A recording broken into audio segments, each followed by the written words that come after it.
ओम शांति। तो अभी हम आज देखते हैं कि भगवान आज हमें क्या कहता है। अभी कल तक भगवान ने हमें क्या बताया कि हम कौन है, भगवान कौन है, कैसे दिखते हैं, हम कैसे हैं, भगवान को कैसे मिलना है, भगवान से बात कैसे करनी है, अपने जो दुख है, दर्द है, जो भय है, एक डर जो होता है ना, जिसकी वजह से हम बहुत अशांत रहते हैं, तो उससे छूटने के लिए भगवान ने हमें कुछ विधियां बताई। वो क्या बताई वो भी हमने देख लिया।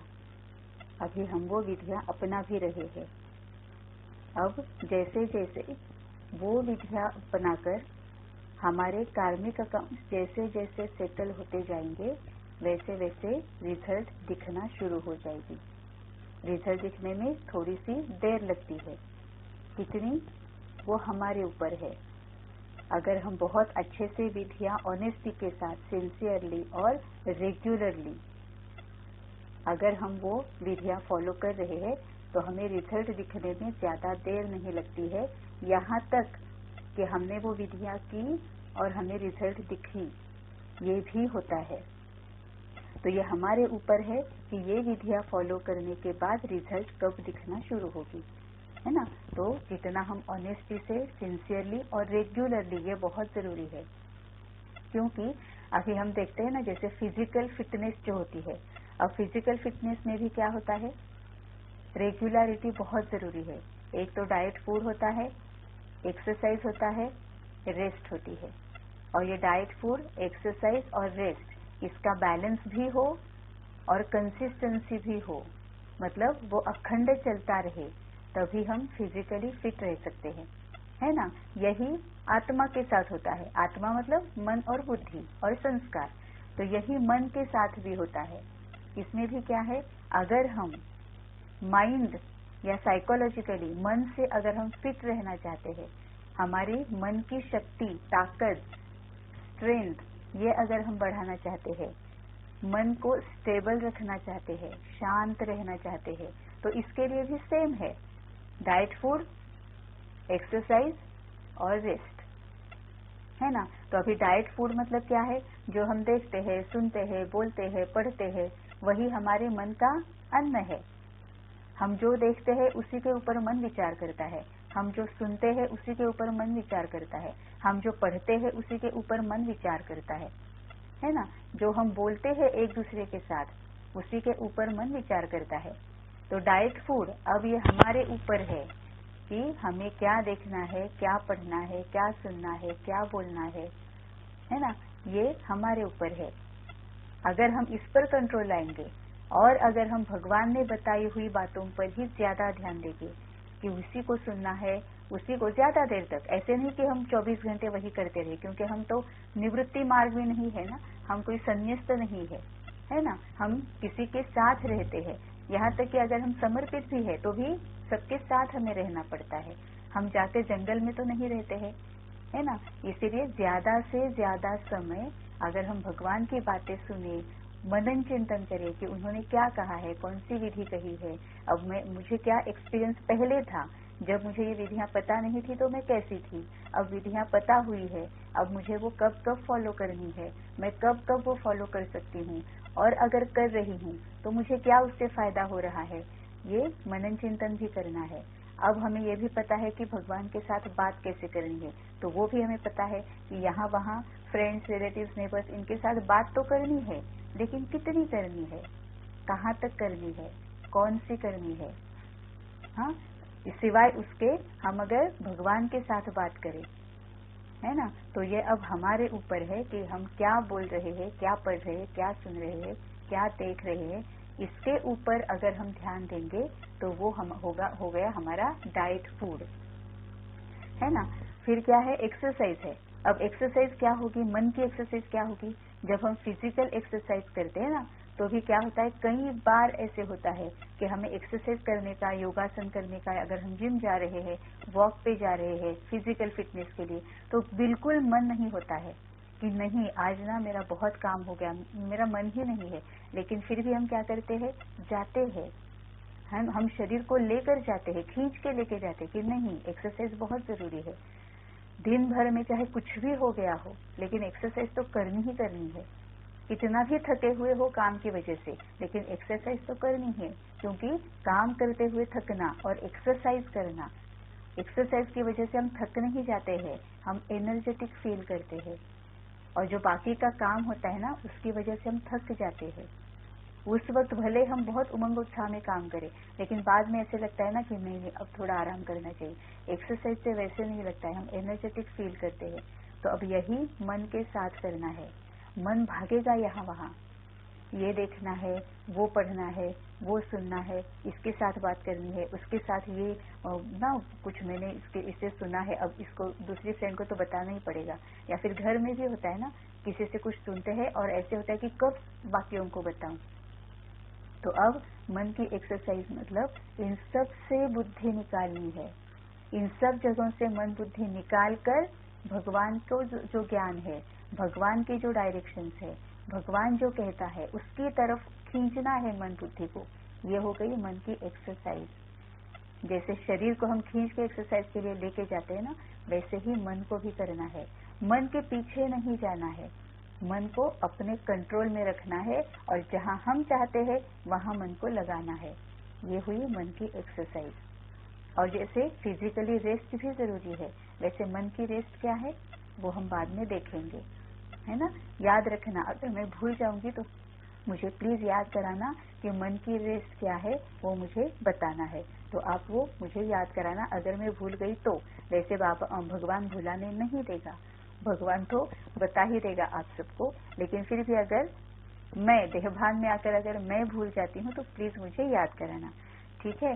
तो अभी हमने देखा कि ये सब अगर हमें फिजिकली फिट रहने के लिए जो हम करते हैं, वही अगर हम मेंटली फिट करने के लिए डाइट, फूड, एक्सरसाइज और रेस्ट करेंगे, तभी हम physically fit plus mentally fit, तो हम हेल्दी बन जाएंगे, हम हेल्दी बन जाएंगे। तो अब भगवान ने आकर हमें ये सब कुछ समझाया है, सभी विधियां बताई है। तो अब हमें पता है कि मन को किस तरह से खींचना है और सही रास्ते पर लगाना है ना। जो अभी भगवान ने दिया है वही सही, वही सच्चा रास्ता है। अभी तक हम जहाँ पर जा रहे थे वो हम भटक रहे थे, कभी इसके पास, कभी उसके पास, कभी यहाँ, कभी वहाँ, कभी मंदिर, मस्जिद, गुरुद्वारे, चर्च, इसके फ्रेंड के पास, किसी रिलेटिव के पास, किसी नेबर के पास, कुछ ना कुछ पूछने के लिए। अब हमें बिल्कुल भी जरूरत नहीं है किसी को कुछ पूछने की, क्योंकि भगवान हमारे साथ है। इसको पहले स्वीकार करना है कि यस, भगवान हमारे साथ है, मेरे साथ है भगवान। अभी भगवान सिर्फ मेरे लिए है, किसी और के लिए है नहीं है मुझे पता नहीं, मेरे लिए पक्का भगवान है। इसको अभी हम स्वीकार करना है हमें।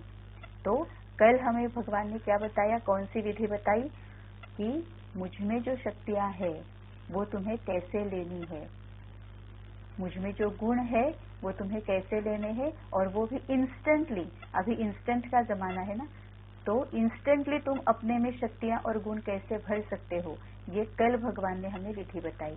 और वो विधि क्या थी कि भगवान को बुद्धि में देखो, या तो सामने या तो हमारे सिर के ऊपर देखना है, महसूस करना है, और फिर ये महसूस करना है कि उनमें से एक एक रंग की किरणें निकल रही है। मैं सभी किरणों को, सभी रंगों को अपने में भरपूर कर रही हूँ, समा रही हूँ, ठीक है ना। ये तक, यहाँ तक हमने कल देखा था, आपने एक्सपेरिमेंट्स कर भी लिए होंगे, ठीक है ना। अभी आज भगवान हमें क्या बताते हैं, उसके आगे की स्टेप जो है वो बताते हैं। आज भगवान हमें बताएंगे कि उथन पतन हमारा कैसे हुआ, जो कि बहुत इम्पोर्टेंट पॉइंट है। मतलब उसे सीढ़ी भी कहा जाता है, सीढ़ी भी कहा जाता है। मराठी में सीढ़ी बोलते हैं, हिंदी में सीढ़ी बोलते हैं, है ना। वो जो स्टेप्स है कि हम कैसे कैसे, हमारी जर्नी क्या है, हमारी मतलब किसकी, आत्मा की। क्योंकि हमारी जर्नी तो हमें पता है। अब हम जब कहते हैं कि हमारी जर्नी तो हमें पता है, तो इसका मतलब क्या है, इस जन्म की, इस देह की जर्नी हमें पता है। लेकिन अब भगवान आकर हमें आत्मा की जर्नी बताते हैं कि हम कहाँ से आए, कैसे आए, और फिर बाद में क्या क्या हुआ। वो एक सीडी होती है ना जिस पर हम मूवीज देखते हैं, तो वैसे वो हमारे सामने हमारी मूवी दिखाता है ना। वो क्या दिखाता है? पहले भगवान ये कहता है, अभी सब विजुअलाइज कर सकते हैं कि भगवान परम धाम में रहता है। निर्वाण धाम, अमर धाम, शांति धाम, ये कई सारे नाम है। तो भगवान परम धाम में रहता है, शांति धाम में रहता है, निर्वाण धाम में रहता है, और हम उसके बच्चे हैं। तो हमारा भी असली घर वही है। हम आत्माओं का भी असली घर, जो हम परम आत्मा के साथ रहते हैं, परम आत्मा और हम आत्माएं सब हम मिलकर रहते कहाँ है? परम धाम में, शांति धाम में, निर्वाण धाम में, अमर धाम में। अब वो कहाँ है? ये जो स्थूल दुनिया जो है ना, जो अभी हम आंखों से देख सकते हैं, उसके ऊपर सूरज, चांद, ग्रह, तारे, उनके पार वहां पे परम धाम है, जिसको ब्रह्मांड भी कहा जाता है। वहां पे ब्रह्म तत्व है और वहां पर भगवान रहता है, और हम असली में उनके साथ वहां रहते हैं। अब क्या होता है? जब हम सृष्टि पर आते हैं, जन्म मरण के चक्र में जब आना शुरू हो जाता है, तो उस वक्त हम परम धाम से सृष्टि पर आ जाते हैं। अब परम धाम में हम आत्मा का घर है ना, तो आत्मा, मैं आत्मा परम धाम से सृष्टि पर नीचे आ जाती हूँ। अब यहाँ आकर मैंने क्या करना है? मेरा पार्ट प्ले करना है ना। यहाँ पर आके मैंने जिंदगी जीनी है, मेरा जीवन चक्र शुरू हो जाता है। तो उसके लिए मुझे क्या चाहिए? शरीर चाहिए। अगर शरीर नहीं है तो मैं कुछ नहीं कर सकती, ना देख सकती हूँ, ना बोल सकती हूँ, कुछ नहीं कर सकती हूँ, ना सुन सकती हूँ। और अगर जीवन चक्र में आना है, जिंदगी जीनी है, जीवन जीना है, तो मुझे देखना होगा, सुनना होगा, बोलना होगा, सब कुछ करना होगा। तो मुझे शरीर चाहिए।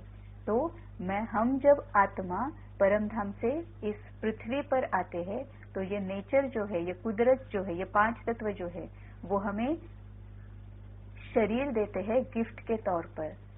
उन्हीं से बना हुआ पांच तत्वों का ये शरीर वो हमें देते हैं कि इस शरीर का यूज करो, तुम कर्म में आ जाओ। क्योंकि जो तुम सोचते हो, जो तुम फील करते हो, उसे एक्सप्रेस भी तो करना है ना। तो उसे एक्सप्रेस करने के लिए ये हमें कुदरत से मिलता है शरीर, और यहाँ हमारा जीवन चक्र शुरू हो जाता है। अब हम परम धाम से आए, हमारा जीवन चक्र शुरू हो गया। जब हम परम धाम से आए, तब हम पूरी तरह से पावन थे। ये भगवान कहता है, तो ये सच्ची बात ही है कि कोई भी हम में अहंकार नहीं था, हम में कोई भी गुस्सा या क्रोध नहीं था, ना लोभ था, ना मोह था, ना स्वार्थ, द्वेष, मत्सर, ईर्ष्या, आलस्य, अपेक्षा, कुछ भी नहीं था। हम पूरे पावन थे। अब ये कुछ भी, ये विकार जो है, वही अगर हमें नहीं थे तो हमें दुख भी नहीं था, हम बिल्कुल भी दुखी नहीं थे। क्यों? क्योंकि हम निर्विकारी थे, तो हम बिल्कुल भी दुखी नहीं थे। हम पूरे सुखी, समाधानी, शांत, संतुष्ट थे। दुख नाम की चीज ही यहाँ पर नहीं थी। अब क्या हुआ? कुछ समय हम ऐसे ही, हमने जीवन चक्र में कुछ समय के लिए हम ऐसे ही थे, बिल्कुल सुखी, बिल्कुल शांत, बिल्कुल समाधानी, पूरे संतुष्ट थे।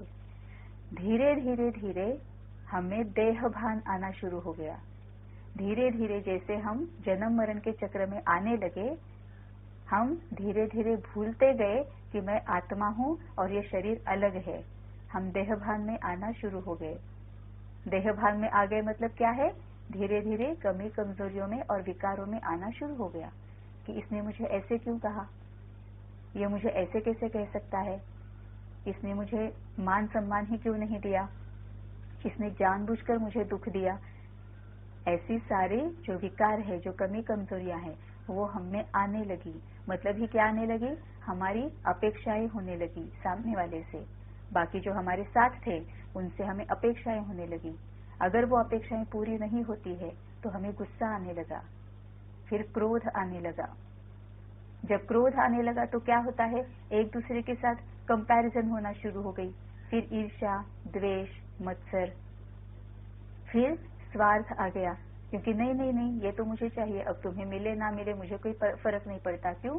क्योंकि पहले तुमने मेरे साथ ऐसे किया था, अब मुझे कोई फर्क नहीं पड़ता कि तुम्हें कि कुछ मिले या ना मिले, मुझे तो चाहिए। स्वार्थ आने लगा, धीरे धीरे आलस्य भी आने लगा, तो अहंकार आने लगा। मेरे पास क्या है, ये सब मैंने कमाया हुआ है, ये मेरी सब अपनी एफर्ट्स है ना। ये अहंकार आने लगा। पहले होता है स्वाभिमान, फिर आता है अभिमान और फिर आता है अहंकार। इतनी थीन लाइन बीच में होती है कि कब हम दूसरी स्टेज पर जाते हैं हमें पता भी नहीं चलता है। तो ये सारे विकार, सारी कमी कमजोरियां, उसमें से सारे दुख दर्द सब कुछ आना शुरू हो गए।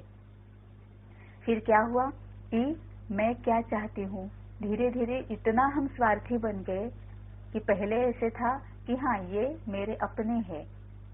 अब तो ऐसी बात है, अब तो ऐसा समय चल रहा है कि सिर्फ मैं क्या चाहती हूँ, मुझे क्या पसंद है, मुझे क्या पसंद नहीं है, मैं तो ये सह ही नहीं सकती हूँ, मेरा तो इसके बिना चलता ही नहीं है। यहाँ तक कि हम भला कितना भी कहे कि हमारी पति या पत्नी या हमारे बच्चे, कम से कम जो मुझे अपनी फैमिली के, अपने परिवार के हैं ना, तो हमें भला कितना भी लगे कि नहीं नहीं हम तो उन्हें बिल्कुल स्वीकार करते हैं, हम तो सेल्फलेस एक्सेप्टेंस है उनके बारे में, हम अनकंडीशनल लव करते हैं, चाहे जो भी हो जाए हमारा प्यार ही है ना। हम गुस्सा भी क्यों करते हैं, क्योंकि उनके साथ प्यार है ना। अब ये इक्वेशन क्या सही है? प्यार है इसीलिए गुस्सा करते हैं, क्या ये इक्वेशन सही है? यहाँ तक अब हमारा हो गया है कि बच्चों के लिए भी मैं क्या चाहती हूँ, मैं क्या चाहता हूँ, मैं चाहता हूँ कि तुम ये करो, मैं चाहती हूँ कि तुम ये बनो। तो यहाँ तक अब हमारा मैं और सिर्फ मैं, पहले कम से कम मेरे अपने थे, फिर मैं और मेरे रह गए, अब तो सिर्फ मैं पर हम आ गए हैं। तो इसी का ही मतलब क्या है, हमने सारे गुणों को, हमारी सारी शक्तियों को जो हम परम धाम से लेकर आए थे, उन सभी शक्तियों को, सभी गुणों को धीरे धीरे धीरे यूज करना बंद कर दिया।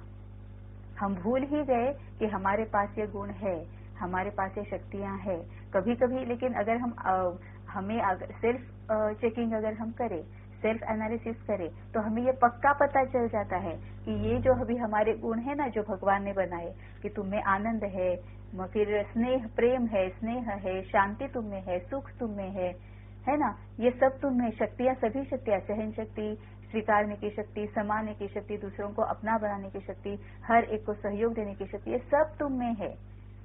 और हम भी अगर सेल्फ चेकिंग करेंगे तो हमें भी ये यकीन होता है कि हाँ ये सब कुछ मेरे पास है, सिर्फ मैंने क्या किया है, उसे रेस्ट्रिक्टेड कर दिया है। या तो मैं सिर्फ अपने लिए यूज करती हूँ या उस वक्त जो मुझे अपने लगते हैं। ऐसे भी नहीं होता है कि मेरे बच्चे हैं, मेरी पति या पत्नी है या मेरे माता पिता है, इसीलिए हमेशा मैं उनके लिए ये यूज करती हूँ, ये भी अब नहीं होता है। बच्चों के लिए, माता पिताओं के लिए, या पति या पत्नी के लिए, भाई बहनों के लिए, जो मुझे अपने लगते हैं, उनके लिए भी मैं ये कभी कभी ही यूज करती हूँ, लेकिन यूज तो करती हूँ, इसका मतलब मुझ में वो है। और इस अगर घोर कलयुग में भी अगर मुझ में ये शक्तियां, ये गुण, ये संस्कार अगर है, तो इसका मतलब पहले तो कितने सारे होंगे।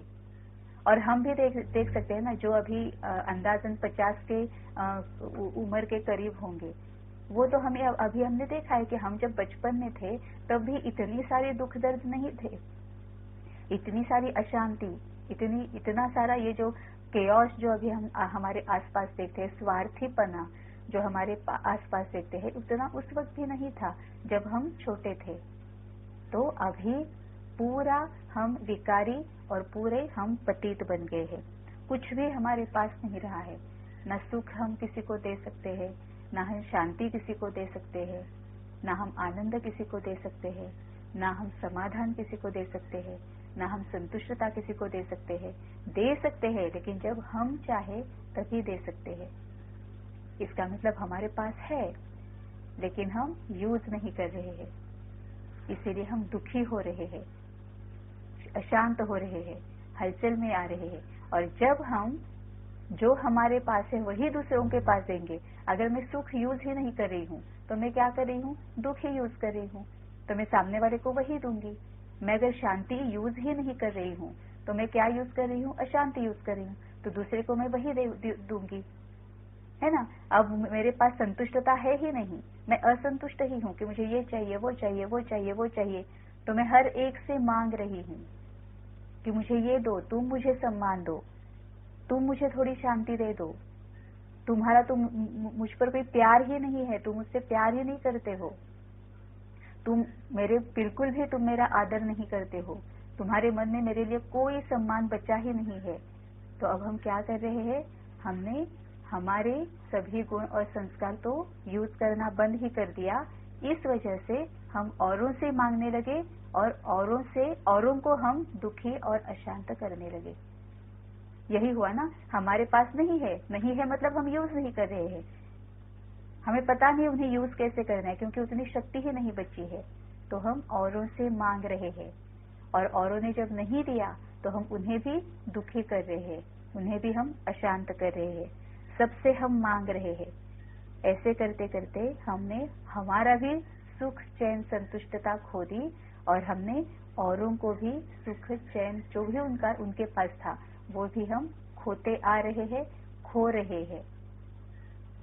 अब भगवान कहता है, जब हम सभी एक दूसरे की तरफ मांग रहे हैं, किसी को किसी से कुछ नहीं मिल रहा है, और जब हम भगवान को पुकारते कि अब आ जाओ, अब मैं ये सह नहीं सकती, अब छुड़ाओ मुझे इसमें से, तो अब भगवान कहता है, तुम्हारे बुलाने पर मैं अभी आया हूं, और मेरे पास इन सभी शक्तियों का, इन सभी गुणों का भंडार है।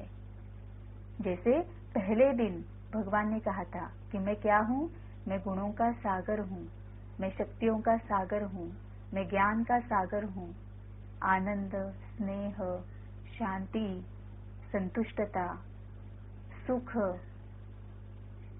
ज्ञान, इन सब का मैं सागर हूं। तो अब तुम क्या करो? अगर तुम सुखी बनना चाहते हो तो मैंने सारा भंडारा तुम्हारे सामने खोल के रखा है, तुम मुझसे ले लो और सुखी बन जाओ। अब ये कैसे लेना है वो भगवान ने कल हमें बताया। अब कैसे लेना है? इंस्टेंट लेना है। अभी हमारे पास टाइम ही नहीं बचा है, ये भगवान को भी पता है शायद, और वो इतना हमसे प्यार करता है कि बच्चे इंस्टेंट का जमाना है, इंस्टेंट ले लो।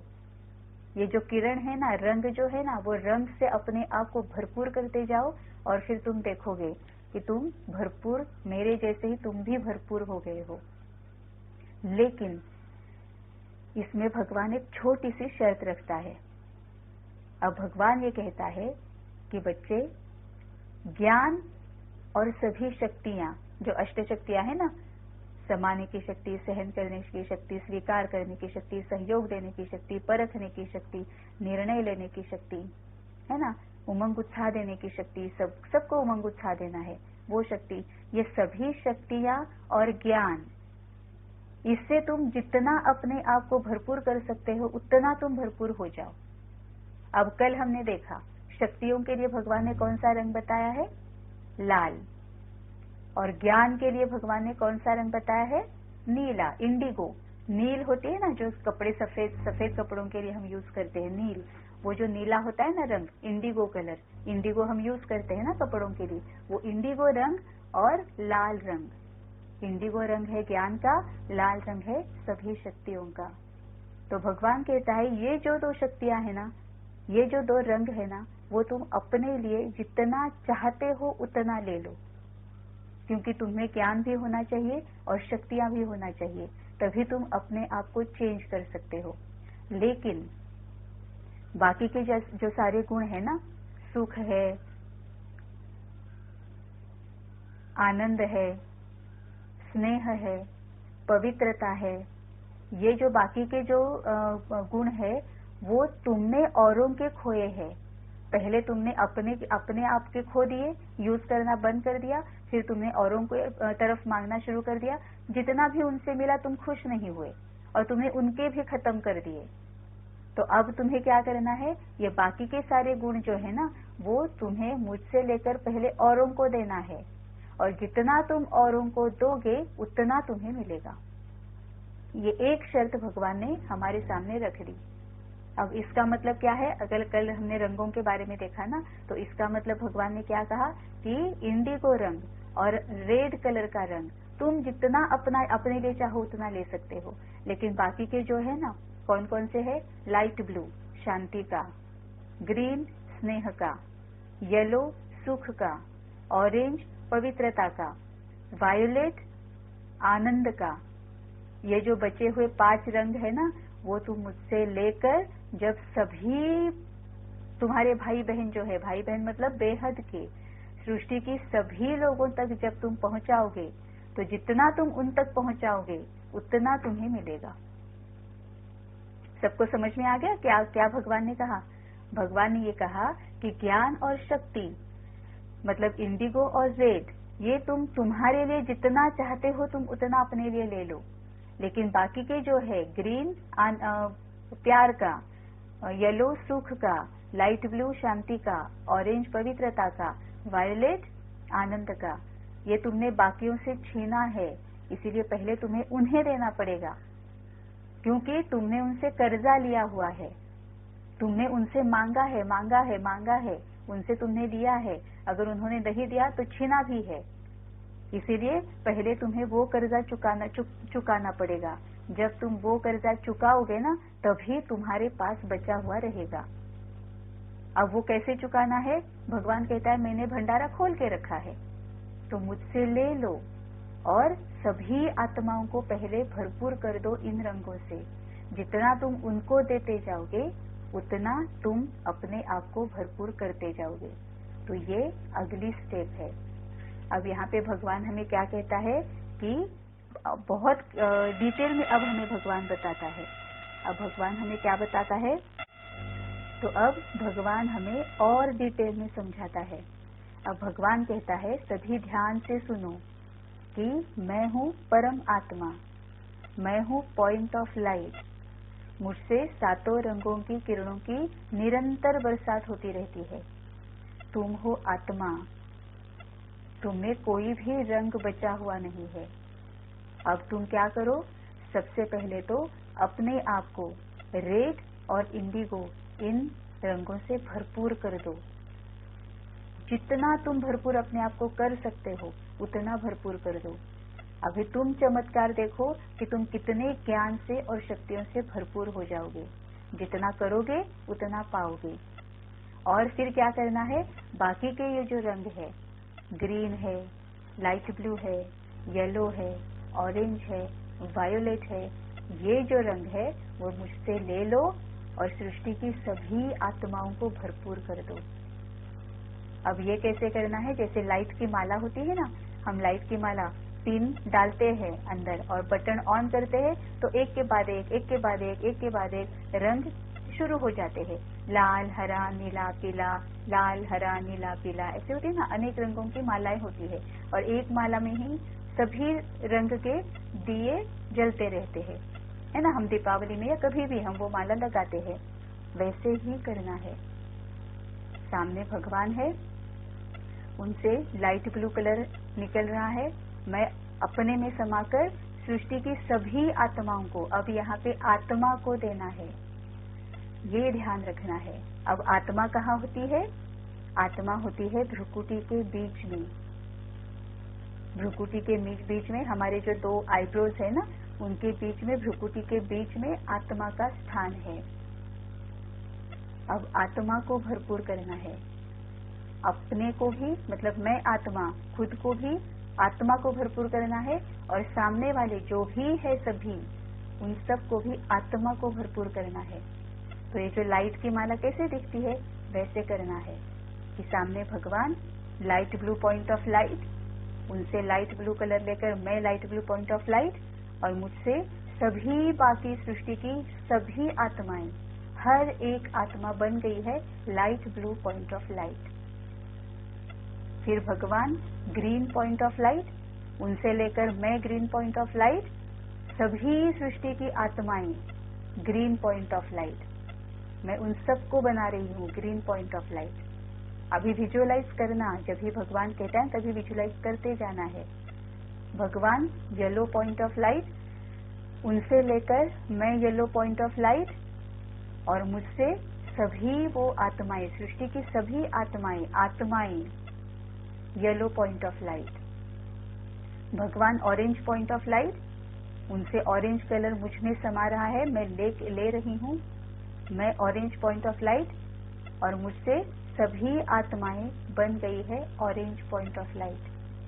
भगवान violet point of light, violet जामुनी रंग है ना, यहाँ पे अगर आप स्क्रीन पर अगर देख सकते हो तो एक जामुनी रंग हमें दिख रहा है, जामुनी रंग। तो भगवान वायोलेट पॉइंट ऑफ लाइट, जामुनी पॉइंट ऑफ लाइट, उनसे वो रंग भरपूर करके मैं जामुनी point of light, violet point of light, और मुझसे सृष्टि की सभी आत्माएं वायोलेट पॉइंट ऑफ लाइट। कितना आसान है, सहज विधि कहता है, इसीलिए भगवान कहता है मैं तुम्हें सहज विधि बताता हूँ। सिर्फ तुम्हें क्या करना है, ये जो अभी सभी हमारे आसपास जो है, या फिर जो हमारे पहचान वाले हैं, रिश्तेदार है, फ्रेंड्स है, सगे संबंधी है ना, उनमें जो तुम मन बुद्धि लगा के बैठे हो ना, बस उसे निकाल दो और मेरे साथ लगा दो, मेरे साथ बात करो।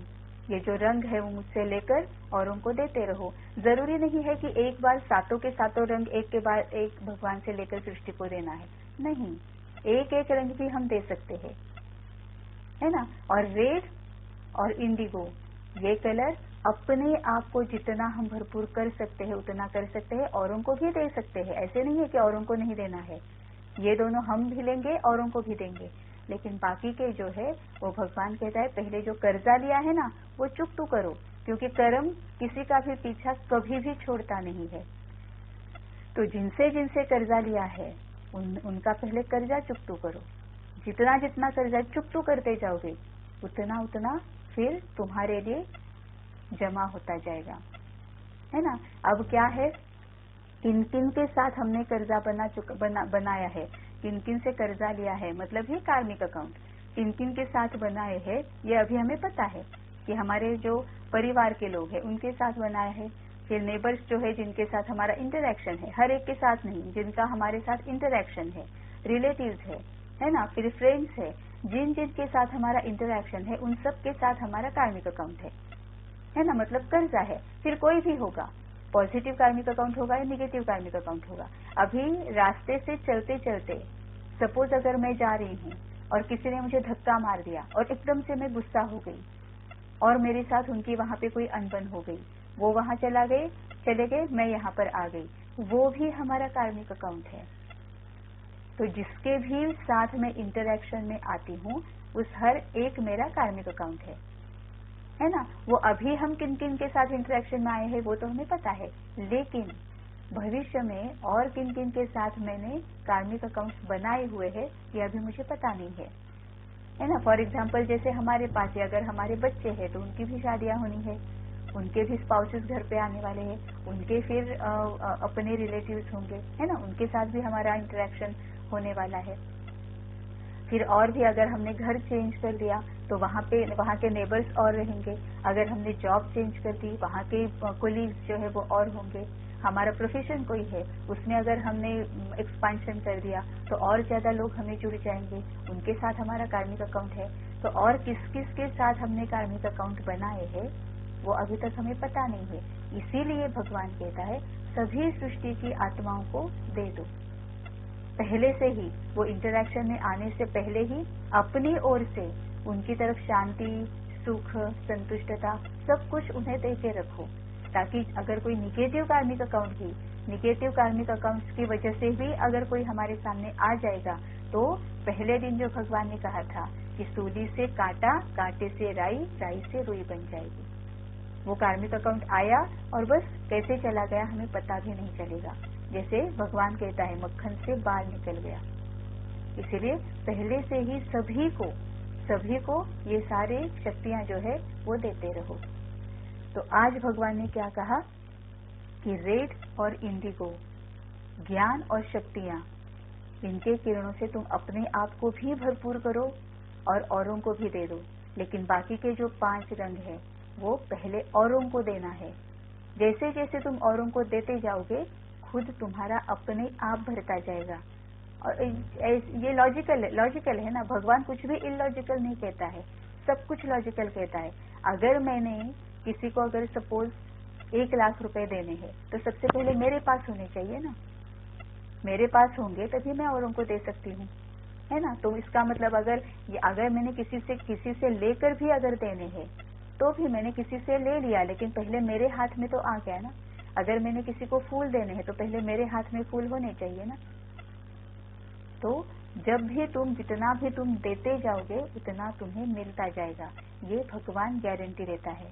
तो अभी ये विधि पूर्ण होती है। कल हमने आधी देखी थी, आज पूरी क्लैरिटी के साथ पूरी हो गई कि भगवान से एक एक रंग लेना है, सभी सृष्टि की सभी आत्माओं को भरपूर करना है। और ये इंस्टेंट विधि है। अगर हम करते जाएंगे ना तो पता चल जाएगा कि कितने चमत्कार होना शुरू हो जाते हैं। ठीक है। अब ये जो विधियां है, हमें अगर ये सब कुछ मिलता जाएगा, अब ग्रीन रंग, लाइट ब्लू रंग अगर हमने भगवान से लिया, सृष्टि की सभी आत्माओं को दिया, मतलब हमने क्या दिया उन्हें? लाइट ब्लू से हमने उन्हें शांति दे दी, ग्रीन से हमने उन्हें स्नेह दे दिया, अनकंडीशनल लव, मेरी कोई अपेक्षा नहीं, मैं तुम्हें जानती भी नहीं हूँ फिर भी मैं तुम्हें तुम्हारे पास पहुंचा रही हूँ, स्नेह पहुंचा रही हूँ। तो कितना अनकंडीशनल लव है। अगर मैं ये करूंगी तो उनसे मुझे क्या मिलेगा? क्योंकि मैं जो देने वाली हूँ वही मुझे मिलने वाला है। तो उनसे मुझे क्या मिलेगा? वही मिलेगा जो मैं उन्हें दे रही हूँ। तो अगर मैं उन्हें सुख, शांति, आनंद, स्नेह ये दे रही हूँ तो वही मुझे पक्का मिलने वाला है। This is law of Karma. ठीक है। अब भगवान आगे कहता है कि कई बार ऐसे होता है कि हम ध्यान करते हैं ना, योग, ध्यान, मेडिटेशन, कई नाम है। जब हम करते हैं तो हम एक जगह बैठ जाते हैं, आंखें बंद कर लेते हैं, कोई हमारा पोस्चर जो होता है ना वो एक स्पेसिफिक पोस्चर में हम बैठते हैं और फिर हम भगवान को याद करते हैं, फिर आह्वान करते हैं कि हे भगवान आ जाओ, मैं ये करने वाली हूँ, मैं वो करने वाली हूँ। फिर हम सामने देखते हैं, फिर भगवान से लेते हैं, फिर सबको देते हैं, है ना। अब भगवान कहता है कि मैं तुम्हारा पिता हूँ, मैं तुम्हारा हूँ, तुम मेरे हो। तो क्या तुम अपने शरीर के जो पिता है उनकी याद करने के लिए ऐसे ही बैठते हो क्या? तुम अगर किसी फ्रेंड को याद करोगे तो क्या ऐसे बैठोगे कि किसी एक जगह बैठना है, किसी एक टाइम पे बैठना है, फिर आह्वान करना है कि हे फॉर एग्जाम्पल सपोज विभा बहन, हे विभा बहन, अभी मैं तुम्हें याद करने वाली हूँ, मैं तुम्हारे साथ बात करने वाली हूँ, मैं तुम्हारे साथ बीती हुई घड़ियों को याद कर। ऐसा हम नहीं करते ना। बस विभा बहन है, वो मेरी अपनी है ना, तो मैं बस मुझे याद आ गई, मैंने उनके बारे में सोचना शुरू कर दिया। वैसे ही भगवान के साथ करना है। भगवान पराया नहीं है, उल्टा बाकी के सब पराये है। जो भी अभी देहधारी है ना, जो लोग है ना, वो शायद पराये है, इतना भगवान मेरा अपना है। तो भगवान को याद करने के लिए ना कोई समय है स्पेसिफिक, ना कोई भी पोस्चर है, ना कोई भी एक स्पेसिफिक इसमें करना है कि पहले बैठे फिर आंखें बंद कर दी, नहीं। उल्टा आंखें खोलकर ही करना है, ताकि कोई भी कर्म करते हुए बस भगवान को याद करते रहे, उनसे किरणें लेते रहे, सबको देते रहे। हम चाहे ट्रैवल कर रहे हो, ऑफिस का काम कर रहे हो, बीच में ही कोई थोड़ा सा टाइम मिल जाता है जिसमें मन बुद्धि लगाने की जरूरत नहीं है। अगर कोई काम भी करे, प्रोफेशन है, जॉब है, कुछ भी है, अगर बीच में टाइम मिल जाता है जहां मुझे मन बुद्धि लगाने की जरूरत नहीं है, बस शरीर का काम है, तो शरीर काम करता रहेगा, मन बुद्धि भगवान के साथ जोड़ देनी है। खाना पका रहे हैं, अब ऐसे थोड़ी ना होता है। Now we are so used to, खाना बनाने के वक्त हम सोचते थोड़ी है कि अभी मैं हल्दी डाल रही हूँ, अभी मैं मिर्च डाल रही हूँ, हम सोचते नहीं है, वो तो होते रहता है, इतना हम यूज्ड टू हो गए हैं। उस वक्त क्या होता है, उसी वक्त हम झरमुई में चले जाते हैं। इसने ये कहा, उसने ऐसे क्यों कहा, अब उसे तो ये बोलना ही चाहिए, जो मुझे सहन नहीं होता है मैं उसे बताने ही वाली हूँ। ये उसी वक्त शुरू हो जाता है जब मन बुद्धि को काम नहीं होता है। ऐसे वक्त ही मन बुद्धि को एक्सरसाइज करना है, खींचना है और भगवान के साथ लगानी है। और उसी वक्त ये करना है कि किरण ले रहे हैं, रंग ले रहे हैं, बाकियों को दे रहे हैं। जो भगवान ने कहा है उसके ऊपर मनन चिंतन कर रहे हैं, भगवान के साथ बात कर रहे हैं। चाहे आपका जो चाहे सवाल हो, जो चाहे सवाल हो, आप भगवान से पूछ सकते हो। भगवान को पूछना है और शांत हो जाना है और भगवान को देखते रहना है कि भगवान बता दो, उत्तर दो, पहले मुझे उत्तर दो। भगवान उत्तर देता है, लेकिन जब हम उत्तर देने का उसे मौका भी तो मिलना चाहिए ना। जब हम शांत हो जाएंगे तो भगवान हमें उत्तर देता है।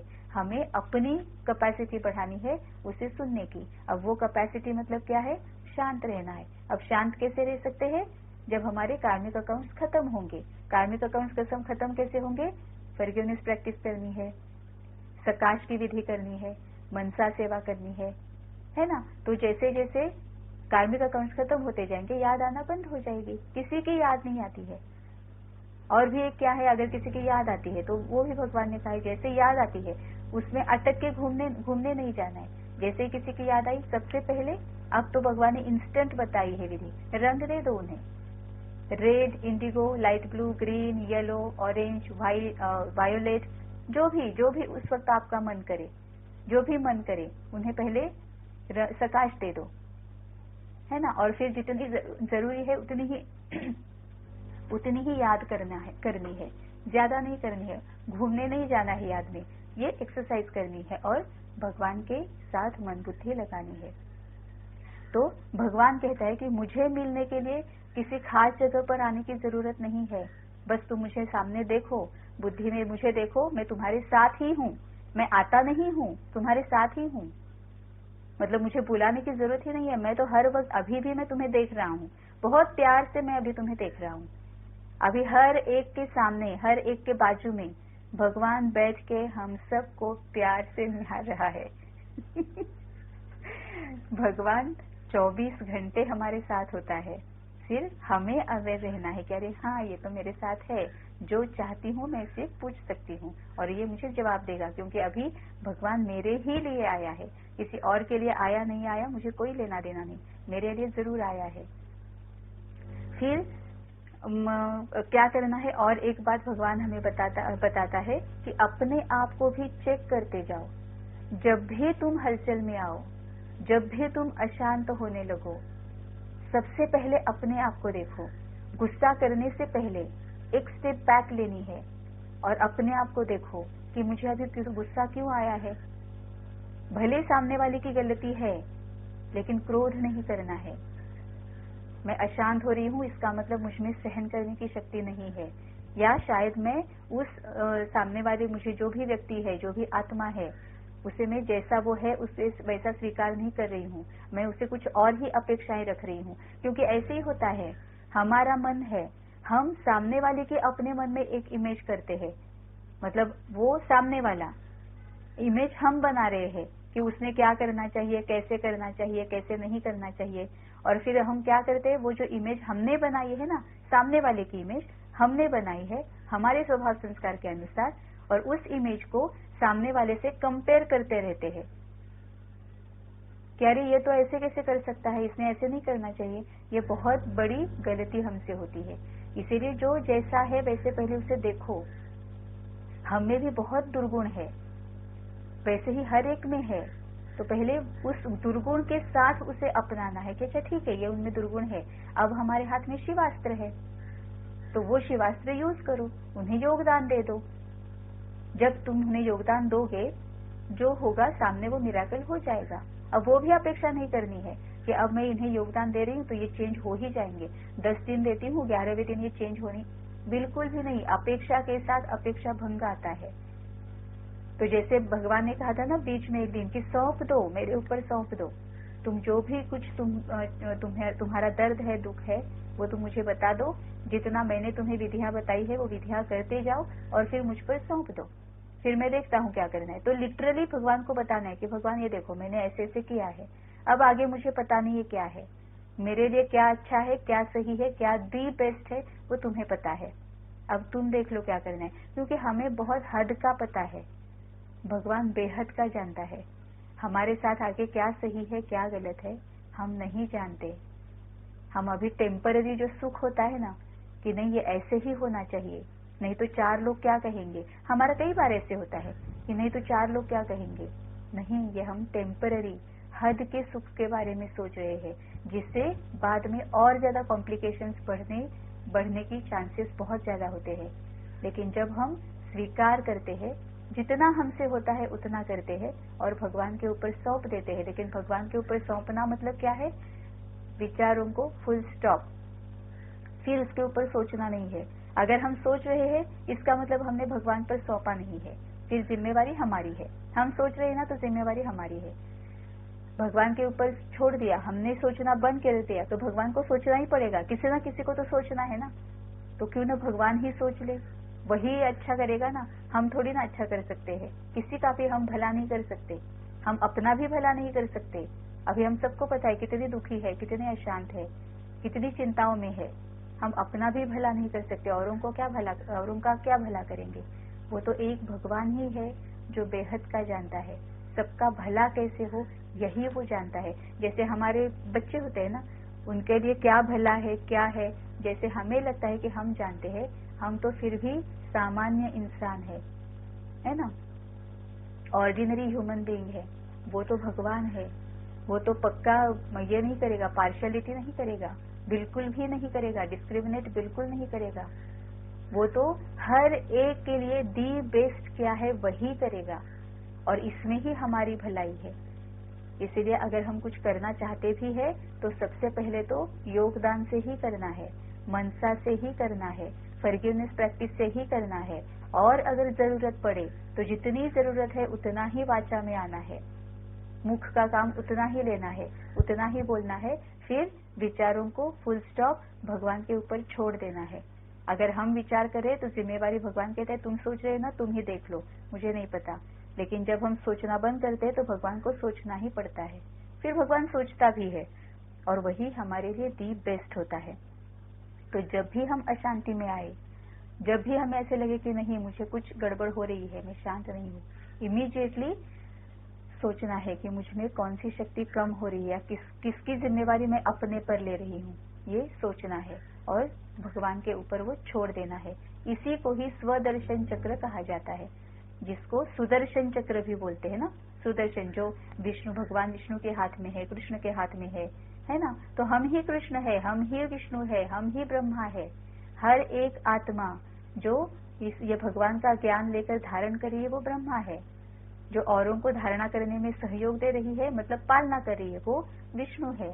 शंकर भी हमें पता है कि हम लड़ते रहते हैं ना हमारे विकारों को नष्ट करने के लिए, विकारों से मुक्त होने के लिए कितना हम अपने आप से लड़ते हैं। तो हर एक कोई तांडव करना पड़ता है ना। तो वो हर एक आत्मा जो अपने विकारों का नाश करने के लिए तांडव करती है, वो हर एक आत्मा शंकर है ना। तो हम ही है वो। तो स्वदर्शन चक्र हमारे ही हाथ में है, ये सुदर्शन चक्र, इसको ही सही इसका वर्ड है स्वदर्शन चक्र।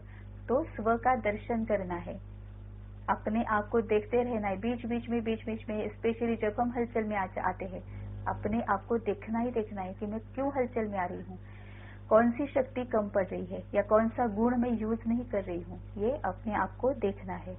ठीक है ना। इसी से क्या होगा, सभी दैवी गुण, दैवी संस्कार, सभी शक्तियां पहले हम में भरेंगी और हमारी वजह से हम औरों में भरना शुरू कर देंगे। अब इसके लिए जैसे कल हमने थोड़ा सा पार्ट देख लिया था, इसके लिए और भी ज्यादा हेल्प हो, हमें ये सारे दैवी गुण, दैवी शक्तियां, सभी संस्कार अपने में भरने के लिए और भी ज्यादा हेल्प हो, इसीलिए भगवान ने कुछ हमें रास्ते दिखाए हैं। अब उन रास्तों में से एक है, जैसे हमने कल देखा अमृत वेला, कि 2 से 5, सुबह 2 से 5 अमृत वेला का समय होता है। उस वक्त अगर हम ये सब करते हैं, फॉरगिवनेस प्रैक्टिस, भगवान के साथ बात करना, मनसा सेवा, सकाश सेवा, ये अगर हम करते हैं तो ज्यादा उसका फायदा होता है। क्यों?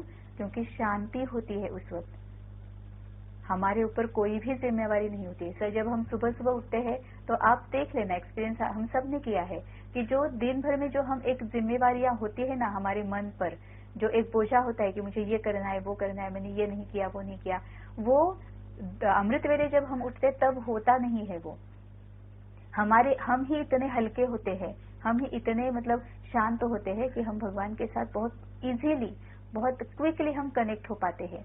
इसीलिए जरूरी नहीं है कि 2 से 5 पूरा 3 घंटा बैठना है, नहीं, 2 से 5 के बीच आधा घंटा, पौना घंटा, 1 घंटा, जितना आप उठ सकते हो, हम जितना उठ सकते हैं उतना उठकर भगवान के साथ बैठना है और ये सभी विधियां करनी है। जैसा अमृत वेला का समय जैसे ये करने के लिए बहुत अच्छा रहता है, वैसे नुमा शाम कहा जाता है। मतलब शाम 6:30 से 7:30 के बीच, है ना, शाम का जो वक्त होता है जब हम भगवान के सामने दिया भी जलाते हैं, वैसे भी हम रोज करते हैं ना, दिया जलाते हैं, अच्छा लगता है। तो वो भी समय ऐसा है कि दिया जलाओ, जो हमने करना है वो करो और फिर भगवान के साथ बैठ जाओ, फॉरगिवनेस प्रैक्टिस करो, भगवान के साथ बात करो, जो भी भगवान ने हमें कहा है उसके ऊपर मनन चिंतन खुद का करना है ना। तो ये भी समय बहुत अच्छा है। फिर भगवान थोड़ा सा खान पान का परहेज भी बताता है। अब खान पान के परहेज में सबसे पहले नॉनवेज बंद। अब नॉनवेज बंद क्यों करना है? क्योंकि नॉनवेज जब हम खाते हैं तो हम विकार में ही आ रहे हैं ना, हम किसी और को मार रहे हैं, हम किसी और को दुख दे रहे हैं, हम किसी और को असहाय कर रहे हैं। जो भी अभी है, ये जो मुर्गे है, मुर्गियां है, ये जो बकरियां है, पता नहीं क्या क्या खाते हैं ना, तो उनको जब मारा जाता है, जब उन्हें पिंजरे में रखा जाता है या उनके सामने और प्राणियों को, उनके भाई बहनों को मारा जाता है, तो क्या वो सुखी होंगे? क्या वो शांत होंगे? क्या कितना उनके मन में हलचल होगी, हेल्पलेसनेस कि मैं कुछ नहीं कर सकती, मैं यहाँ से भाग भी नहीं सकती हूँ क्योंकि बांध के रखा है मुझे। कितना डर होगा कि अब देखो ये छुरी चली की चली, कितना डरते होंगे वो बेचारे। तो ये डर है, ये हेल्पलेसनेस है, एक अंदर से जो ये होता है ना कि क्या करूं मैं, हाँ, एक पता नहीं अब उसे क्या कहना चाहिए, कि मैं क्या करूं कि मैं ये स्टॉप कर दूं, वो एक असहायता, वो एक जो होती है। तो कितनी हलचल है, हम कितना उन्हें दुख में डाल रहे हैं। वो हमें वापस मिलनी है, मिलनी ही मिलनी है, जो हम देंगे वो हमें मिलने वाला है। इसीलिए सबसे पहले नॉनवेज बंद, ताकि हमसे जो विकर्म चल रहे हैं, अभी भी हो रहे हैं, वो स्टॉप हो जाए। पहले से ही इतना विकर्मों का बोझा हमारे ऊपर है, अब और एक भी बोझा हम अफोर्ड नहीं कर सकते, तो वो पहले बंद हो जाए। तो खान पान का परहेज, कुछ भी नॉनवेज नहीं खाना है। फिर प्याज लहसुन भी नहीं खानी है। अब ये भगवान क्यों कहता है? क्योंकि प्याज और लहसुन तामसिक भोजन कहा जाता है। अब तामसिक भोजन मतलब आलस्य और कामना, काम विकार जो होता है ना, वो काम विकार और आलस्य, ये दो विकार ऐसे हैं जो शरीर में आते हैं। शुरुआत होती है शरीर से, हाँ, बाकी जो है क्रोध है, ईर्ष्या है, स्वार्थ, मत्सर, अहंकार, ये जो बाकी के सब है वो आत्मा के होते हैं विकार। लेकिन काम विकार और आलस्य ये शरीर के ज्यादा होते हैं विकार। तो जब हम प्याज लहसुन खाते हैं ना, उन दोनों से ऐसे केमिकल सिक्रेट होती है जिसकी वजह से काम विकार बहुत बढ़ता है और आलस्य भी बहुत बढ़ता है। अब काम विकार बढ़ता है, काम मतलब भी क्या है? कामना है, इच्छा है, अपेक्षा है, किसी से हमें कुछ चाहिए। अब इससे क्या साइकिल क्या शुरू हो जाती है? अगर वो नहीं मिला तो गुस्सा आ जाता है, फिर क्रोध आ जाता है, फिर दूसरों को मिल रहा है तो ईर्ष्या हो जाती है, मत्सर हो जाता है, द्वेष हो जाता है। आ गया ना, एक के बाद एक सब कुछ आ गया, फिर से हम उसी विकारों की लाइन में लग गए, है ना। इसीलिए वो जितना कम कर सकते हैं उतना कम हो, तो और भी उनके साथ जो आने वाले विकार है वो भी नहीं आएंगे। इसीलिए काम विकार और आलस्य, इनको जितना कम करे उतना कम करने के लिए प्याज और लहसुन का परहेज भगवान ने बताया है। तो एक तो अमृत वेला है, फिर खान पान का परहेज है, और फिर क्या है? अपने कर्मेंद्रियों को कंट्रोल में लाना। ये एक रास्ता भगवान ने बताया है। जैसा कि अभी भगवान ने बताया कि क्या देख रहे हैं, क्या सुन रहे हैं, क्योंकि ये सभी हमारे सेंस ऑर्गन्स है ना, इसी से ही हम देखते हैं ना कि बाहर क्या चल रहा है। तो क्या देख रहे हैं, सुन रहे हैं, पढ़ रहे हैं, बोल रहे हैं, इसके ऊपर अगर हमारा कंट्रोल हो तभी हम बाहर की जो हमें उतरती कला में ले जाने वाली जो भी बातें हैं उनसे छूट सकते हैं और मन, बुद्धि और सभी कर्मेंद्रिया भगवान की तरफ जोड़ सकते हैं। तो ये भगवान ने रास्ते दिखाए हैं। ये श्रीमत नहीं है, ये श्रीमत तक पहुंचने के रास्ते हैं। क्योंकि अमृत वेला, अगर सपोज भगवान ने अगर हम ऐसे मान ले कि ये अमृत वेला करनी ये श्रीमत है, ऐसे अगर हम मान लेते हैं, तो क्या सिर्फ अमृत वेला उठकर बैठ गए तो क्या हमें चेंज आ गया? अमृत वेला उठकर कई ऐसे भाई बहन है ना जो रेगुलरली अमृत वेला करते हैं, लेकिन फिर भी ऐसे देखा जाता है कि सभी विकारों से मुक्त नहीं हुए है ना, कुछ ना कुछ कमी कमजोरियां विकार वो है उनमें अभी भी। वो क्यों होता है? क्योंकि सिर्फ अमृत वेला उठकर बैठने से कुछ नहीं होगा, अमृत वेले उठकर जो विधियां भगवान ने बताई है वो करनी है। वो जितनी पावरफुल होती जाएगी उतनी श्रीमत हमारी होगी। श्रीमत मतलब सभी दैवी गुण, दैवी संस्कार और शक्तियों की धारणा होगी। ये जो दैवी गुण, दैवी संस्कार, शक्तियां, ज्ञान, ये जो है ये श्रीमत है और श्रीमत तक पहुंचने का ये रास्ता बताया हुआ है। तो भगवान ने ये रास्ते बताए हैं, विधियां बताई है और ये जो श्रीमत है सभी हमारे गुण 16 कलाएं, 16 कलाएं जिसके पास होती है वो निर्विकारी, संपूर्ण निर्विकारी बन जाएगा। 16 कला संपूर्ण मतलब संपूर्ण निर्विकारी, अहिंसा परमो धर्म, मर्यादा पुरुषोत्तम, डबल अहिंसक, वो हम देखने ही वाले हैं। वो हम कल के सेशन में देखेंगे कि 16 कलाएं कौन कौन सी भगवान हमें बताता है ना। तो भगवान ने ये रास्ते बताए हैं कि हमें सभी गुणों से भी, सभी संस्कारों से भरपूर कैसे होना है ना।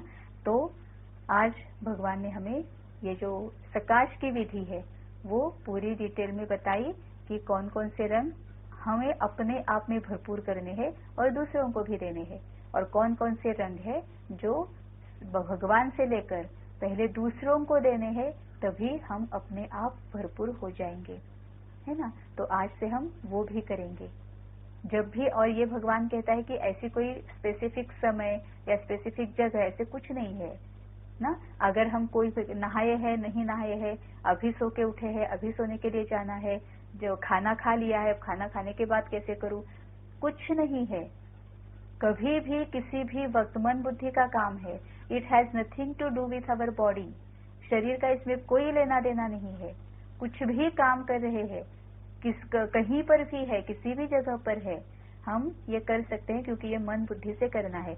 वो जो ये होता है ना, साइकिल जो हमारी होती है, मेंसेस जो होते हैं, तो अभी हमारी वो चल रहा है, इसमें क्या करे, कुछ नहीं है, क्योंकि ये शरीर के साथ कोई लेना देना ही नहीं है। क्योंकि भगवान है, वो आत्मा है, वो शरीर को देखता ही नहीं है, उसके पास शरीर नहीं है, तो वो देखेगा कैसे। शरीर ही नहीं है तो आंखें ही नहीं है, तो वो देखेगा कैसे। तो शरीर से उनका कोई लेना देना नहीं है।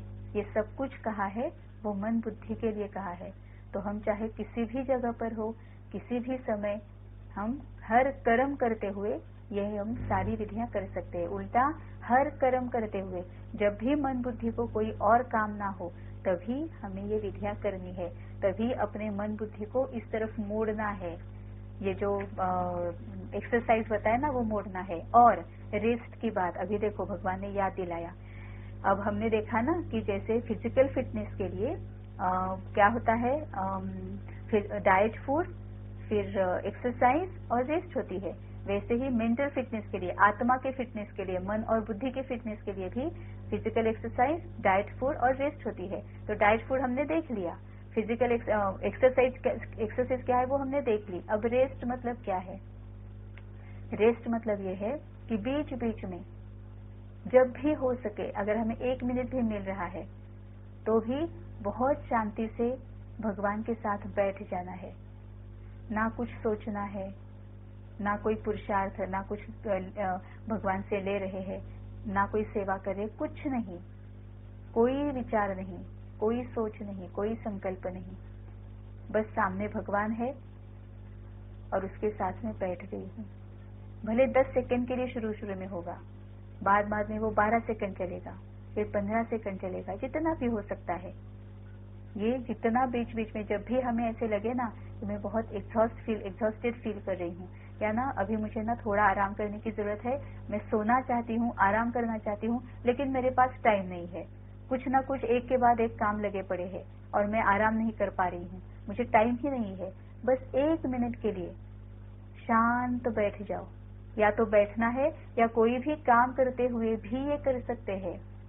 अगर मैं कुछ काम भी कर रही हूँ और बहुत ज्यादा थक गई हूँ तो क्या करना है, मन बुद्धि सब कुछ निकाल देना है, एक भगवान के साथ, कुछ भी नहीं सोच रहे हैं, शरीर अपना अपना काम कर रहा है, हम भगवान के साथ, ना उससे कोई किरणें ले रहे हैं, ना किसी को दे रहे हैं, ना फॉरगिवनेस प्रैक्टिस कर रहे हैं, ना मनन चिंतन कर रहे हैं, ना उसके साथ बात कर रहे, कुछ नहीं, बस वो है सामने और मैं उसके साथ बिल्कुल शांत। जो अभी कहा था ना कि मन के आवाज से भी परे, मन का भी कोई आवाज नहीं है, बिल्कुल शांति से मैं उसके साथ बैठ गई हूँ। ये है रेस्ट, आत्मा की रेस्ट। ये भी बहुत जरूरी है। इससे भी आत्मा में मतलब मन बुद्धि में बहुत ताकत आ जाती है। जैसे शरीर को भी थकने के बाद आराम की जरूरत होती ही है, फिर हम फिर से एनर्जेटिक फील करते हैं ना, वैसे ही ये है आत्मा की मतलब मन बुद्धि की रेस्ट। तो हमें ये भी करते रहना है। तो आज हम अभ्यास करेंगे कि भगवान से सभी किरणें ले ली और सबको दे दी। तो अभी 1 मिनट के लिए, 1-2 मिनट के लिए अभी यहाँ पे हम प्रैक्टिकल करके देखते हैं, ठीक है ना। तो आप जैसे हो वहाँ पे बस कंसंट्रेशन करो, ध्यान देकर जैसा मैं कहती जाती हूँ वैसा आपको करना है, ठीक है। अभी सामने भगवान को देखना है, आंखों के सामने या हमारे सिर के ऊपर, बस वो महसूसता है, एहसास है वो पॉइंट ऑफ लाइट, और उसमें से 7 रंगों की किरणों की बरसात हो रही है। इंद्रधनुषी रंग है ना, वो सभी 7 रंग, उनकी बरसात हो रही है। अभी रेड कलर, सामने भगवान, रेड पॉइंट ऑफ लाइट, उनमें से रेड रंग की किरणें निकल रही है। मैंने उन सभी किरणों को, रेड कलर की किरणों को मैंने एब्सॉर्ब कर लिया है, और मैं आत्मा रेड पॉइंट ऑफ लाइट, और बाकी की सभी सृष्टि की सभी आत्माएं, या तो हम आंखों से उन्हें रेड पॉइंट ऑफ लाइट देख रहे हैं, या सिर्फ एहसास महसूस करना है कि सृष्टि की हर एक आत्मा रेड पॉइंट ऑफ लाइट बन चुकी है। सामने भगवान light blue point of light, उनसे लाइट ब्लू कलर लेके मैं light blue point of light, और मुझसे सृष्टि की हर एक आत्मा light blue point of light. सामने भगवान इंडिगो पॉइंट ऑफ लाइट, नीला रंग, नील का नीला रंग, उनसे वो रंग लेके मैं आत्मा इंडिगो पॉइंट ऑफ लाइट, और मुझसे या तो आंखों द्वारा मैं सबको देख रही हूँ इंडिगो पॉइंट ऑफ लाइट, या महसूस करना है कि हर एक आत्मा बन चुकी है इंडिगो पॉइंट ऑफ लाइट। सामने भगवान ग्रीन पॉइंट ऑफ लाइट, उनसे ग्रीन रंग लेकर मैं आत्मा बन चुकी हूँ ग्रीन पॉइंट ऑफ लाइट, और मुझसे सभी आत्माएं ग्रीन पॉइंट ऑफ लाइट।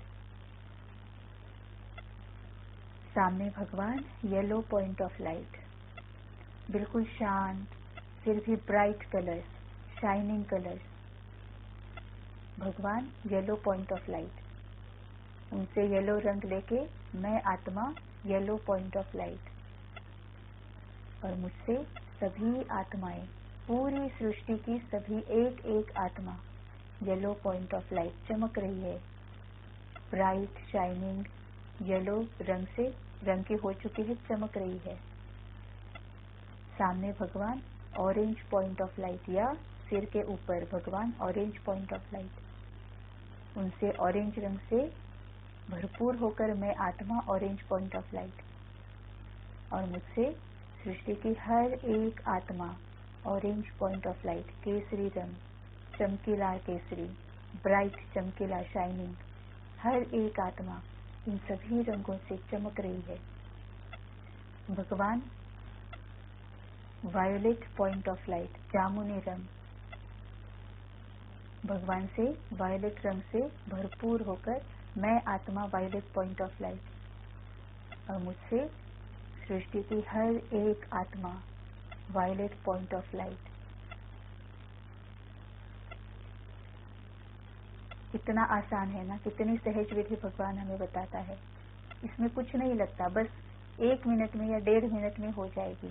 इसी को ही ज्वालामुखी योग भी कहा जाता है, ज्वालामुखी योग, क्योंकि ये जब हम करते हैं तो पूरे फोकस रहते हैं, पूरा कंसंट्रेशन भगवान के ऊपर होता है ना। तो ये इसको योग अग्नि में योग अग्नि कहा जाता है, तो ये ज्वालामुखी योग भी इसे कहा जाता है।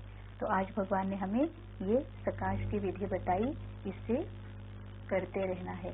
तो अभी आज तक भगवान ने क्या क्या बताया। सबसे पहले तो शांत रहकर भगवान को किस तरह से फील करना है, महसूस करना है। फिर फॉरगिवनेस प्रैक्टिस, फिर मनसा सेवा, फिर ये सकाश सेवा, है ना। ये सारी विधियां भगवान ने बताई है। हर वक्त जरूरी नहीं कि सभी एक साथ करनी है, कभी ये कर दी, कभी वो कर दी, कभी वो कर दी, बीच में भगवान के साथ बातें कर ली, है ना। बीच में ही भगवान ने जो कुछ बताया उसके ऊपर मनन चिंतन कर लिया। भगवान भी कहता है कि एक ही एक अगर करते रहोगे तो बोर हो जाओगे, फिर 4-6 दिन करोगे और छोड़ देगे। छोड़ना नहीं है, बिल्कुल भी छोड़ना नहीं है, क्योंकि ये शिवास्त्र हमें मिला है। खुद भगवान हमारा हो चुका है। बहुत ही ज्यादा पदम सौभाग्यशाली है हम। अब 800-900 करोड़ लोग हैं इस पूरी दुनिया में, लेकिन ये जो शिवास्त्र मिला है वो किसे मिला है, कितनी आत्माओं को मिला है, कितने लोगों को मिला है। अगर हम 100 लोग भी सामने देखेंगे ना, हमारे परिवार में से ही अगर हम देखेंगे तो कितने हैं, बिल्कुल गिने चुने हैं। तो हम पदम सौभाग्यशाली है, इसे छोड़ना ही नहीं है। कुछ ना कुछ करते रहना है। कभी हमारे पेरेंट्स को ही सकाश दे दी, सभी रंगों की सकाश, सभी रंगों की, या इंडिगो, लाइट ब्लू, ग्रीन, जो भी। अब हमें कल ग्रुप में डाला था ना कि किस रंग से क्या मिलता है। अच्छी तरह से पढ़ना है, पढ़ाई करनी है, मनन चिंतन करना है। अब मनन चिंतन भी इसी बात का ही होगा ना कि रेड कलर से क्या मिलता है, कौन सी शक्तियां मिलती है। अब ये शक्ति मतलब क्या है, समाने की शक्ति मतलब क्या है ना। स्वीकार करने की शक्ति मतलब क्या है, सामना करने की शक्ति मतलब क्या है। यही मनन चिंतन है। तो हम मन बुद्धि को यही काम दे रहे हैं। एक्सरसाइज यही है कि बाकी सब झरमुई झरमुई बातों से उसे मन बुद्धि को निकाल कर हम इसमें लगा रहे हैं। तो एक्सरसाइज कर रहे हैं, और जितना हम ये करेंगे उतना हम फिट हो जाएंगे, mentally fit, physically fit, healthy, है ना। तो और कल हमने ये भी देख लिया कि भगवान से ये रंग लेते हैं तो सिर्फ आत्मा में नहीं जाते हैं। अब रेड रंग ले लिया तो आत्मा को क्या मिला, ये सभी शक्तियां मिली। और शरीर को क्या मिला, ये जो नाखून है, बाल है, हड्डियां है, मतलब पृथ्वी तत्व। अग्नि, रेड कलर मतलब पृथ्वी तत्व है। पृथ्वी तत्व से जुड़े हुए जो भी बॉडी पार्ट्स है उसमें अपने आप शक्ति भरी जा रही है। क्यों, क्योंकि आत्मा में हम शक्ति भर रही है।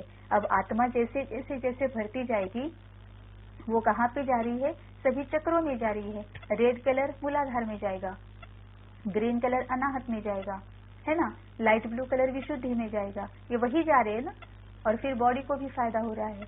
तो भगवान इसीलिए कहता है कि मैं सहज विधि बताता हूँ। इंस्टेंट का समय है ना, इंस्टेंट का दौर चल रहा है, तो इंस्टेंट ले लो। तुम्हें इंस्टेंट चाहिए, चलो इंस्टेंट ले लो। ये चमत्कार दिखाता है, ठीक है ना। तो आज ये अभी भगवान ने जो हमें विधि बताई है वो आज हम करके देखेंगे। यही अभी हमने की, वो अपने आप भी करके देख लेना है, ठीक है। ओम शांति।